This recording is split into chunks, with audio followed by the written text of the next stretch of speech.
everybody. Welcome to 3Dub Sports. I'm Jake. I'm Grady. Thanks for checking us out, subscribing, the whole deal. First video went good. This is video number 2. Yep.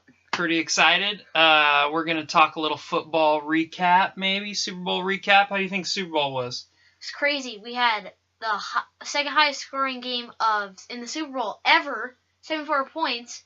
We had a 40-year-old Tom Brady put up 505 yards of offense. Not a lot of defense. Not a lot of defense. Not a lot of defense. A lot of offense. But it was a great game. Exciting game. Yeah, it came down to the last play of the game. Yeah. Came down. I didn't really think that it was going to come down to the last play either.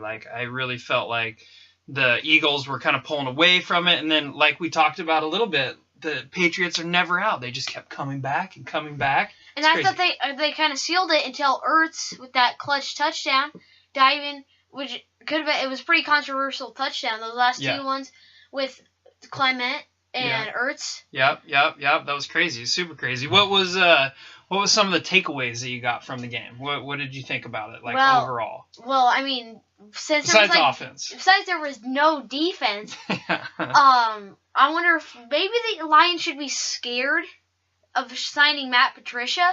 True. Because you just gave up 41 points to Nick Foles. Yeah, your defensive coordinator. Not trying to be mean. I mean, he's a very good professional quarterback.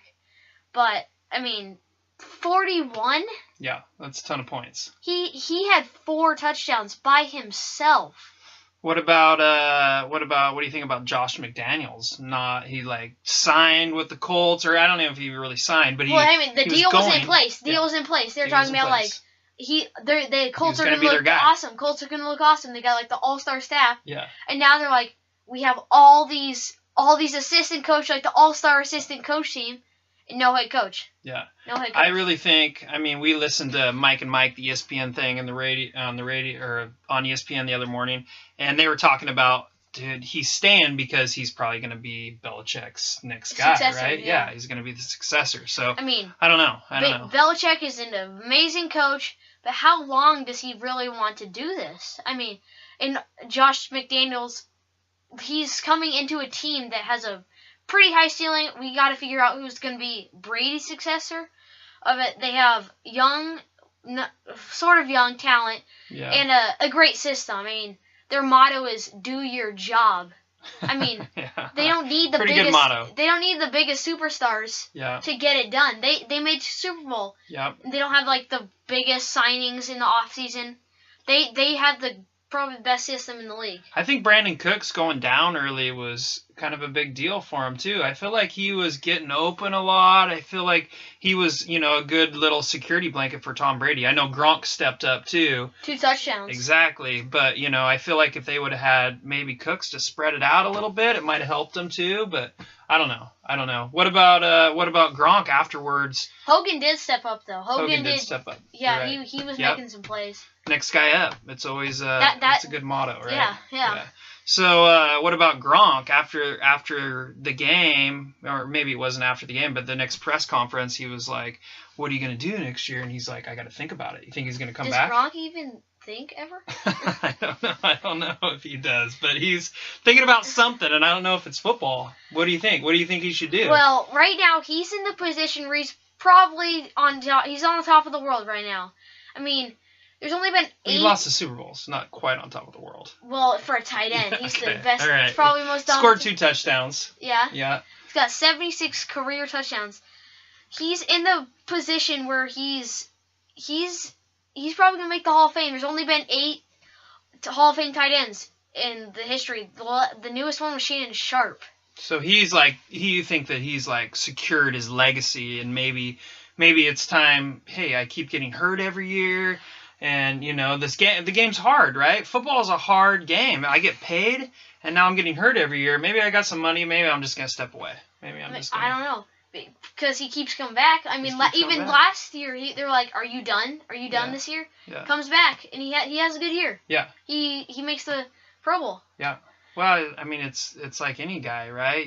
Maybe he loves football, whatever, but I think that the injuries are going to catch up with you, and everything's going to kind of, at a certain point, you got to be, when you're going to walk away. I want to be able to walk when I'm 50 years old. Yeah. Maybe not hobble with a cane. Anyway, so that's, that's one of those things that there's a lot of questions. And what else is there questions with? Well, oh my God. NBA. Yeah, NBA. There it is. Yeah, that's our next go. thing. There we go. Yeah. Well, before we get into that, I want to talk about the amazing outfit that Jason Kelsey wore. Oh, yeah, I forgot about that. Sorry, Yeah, jumped my gun. Yeah. He looked like a wizard. I don't know if you guys saw that or not, but he looked like Shazam. He looked like Shaq. Yeah, he came out and then what was he doing? He was just like Carson Wentz didn't go to big D1 school. I was too slow. Yeah. Nick Foles was not gonna do anything. He was Our trash. Receivers can't catch. He just called out all the haters, right? Ertz can't do anything but catch the ball. Can't score. Yeah. I loved it. I loved it. I thought it was wrong. cool. He proved that everyone that team proved everyone wrong. Yeah, I thought it was super cool. So. I admit, I was a doubter. When Carson Wentz down, I'm like, I don't think they can do it. I don't think they can do it. I mean, Nick Foles.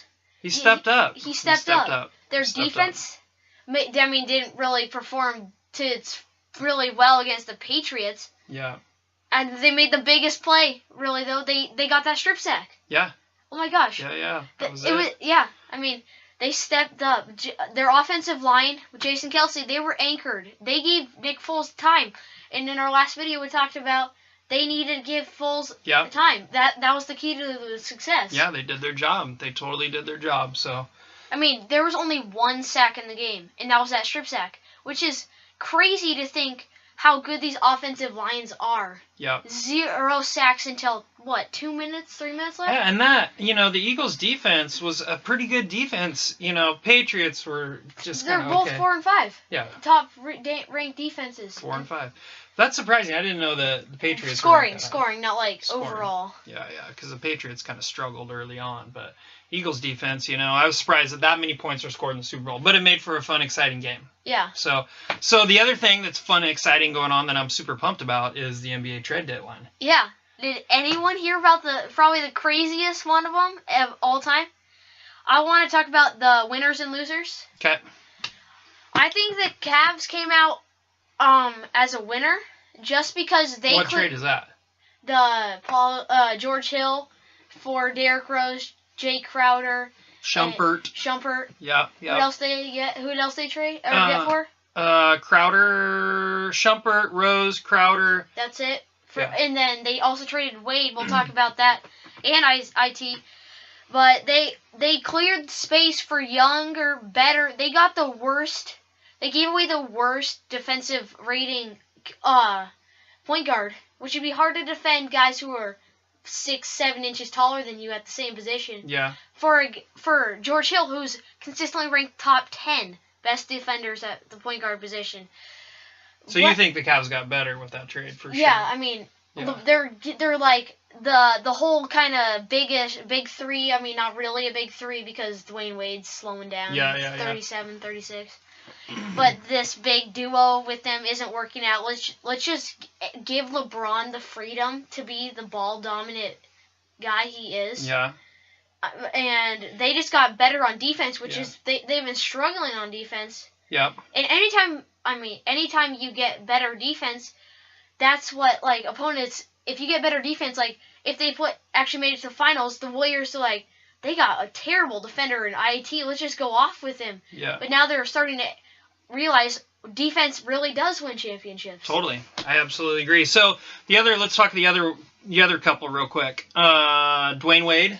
Dwayne Wade going back to Miami. I don't know, man. Whatever. I don't know why he's leaving. I have a hard time figuring out what the deal is there. Yeah, I think it's internal too. I think there's something else going on. I mean. But then the real big one, right, is IT. Yeah. You lose Isaiah Thomas to the Lakers. I think the Lakers won in that one. Yeah, they're clearing cap space, people.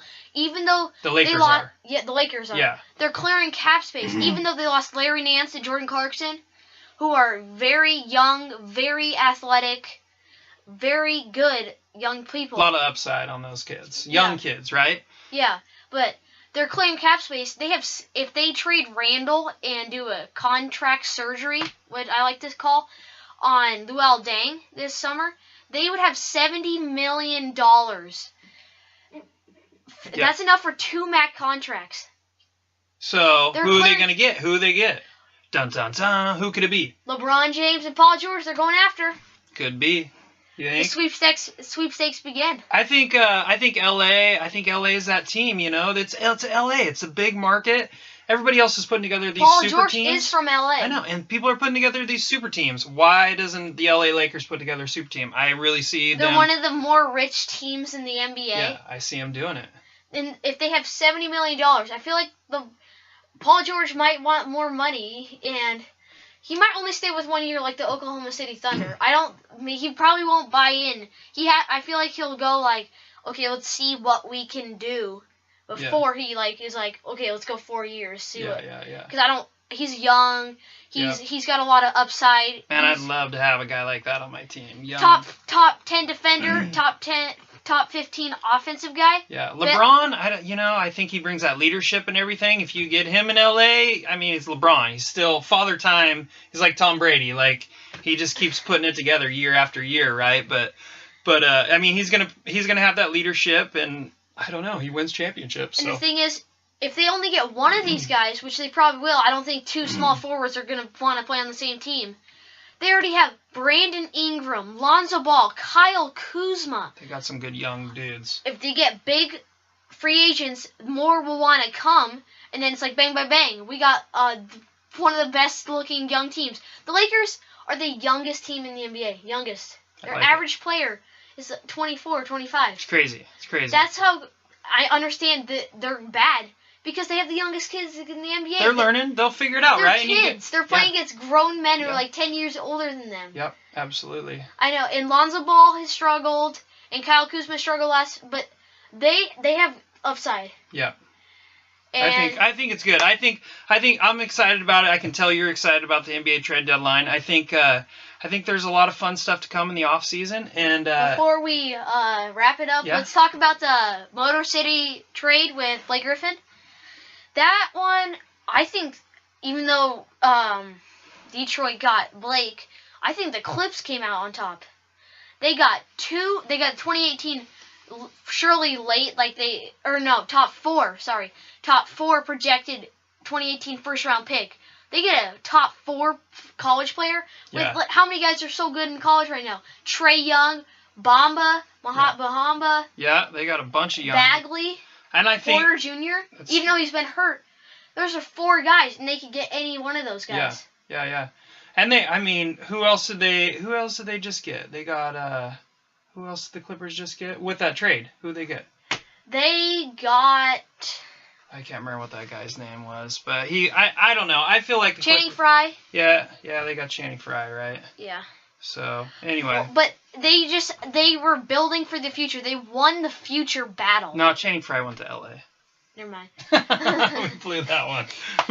That's all right. They won the future battle. Yeah. If you get a 2018 top 4 projection and a 2019 second round pick, they have lots of upside. I think Blake Griffin's still good though. I think he's going to bring a lot to Detroit. I know Detroit got now. Yeah. LA got later. Yep. So both Los Angeles teams they might be like sucky right now. You never know. You never know. Okay. Let's wrap it up. Yeah, let's wrap it up. I think that was super good. And thanks for watching. Subscribe. Yeah. Follow us on Twitter, Instagram, Twitter, 3Dub Sports. Check us out, and we'll see you next time. Stay tuned. Peace. Doug Peterson. When Doug Peterson was hired, he was rated as the worst coaching hire by a lot of freaking analysts out there in the media. This past offseason, some clown named Mike Lombardi told him that he was the least qualified head coach in the NFL. You saw a driven Doug Peterson, a man who went for it on 4th and down. Went for it on 4th and down in the Super Bowl with the trick play. He wasn't playing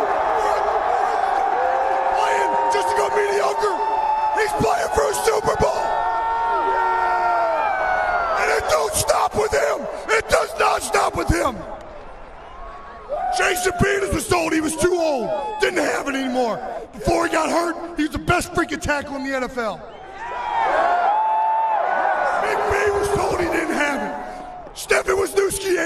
enough. Jason Kelsey's too small. Lane Johnson can't lay off the juice.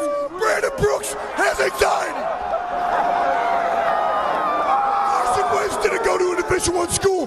Nick Foles don't got it. Corey Clement's too slow. LeGarrette Blount ain't got it anymore. Jay and John can't stay healthy. Torrey Smith can't catch. Nelson Aguilar can't catch. Zach Ertz can't block. Brett Selleck's too old. Brandon Graham was drafted too high.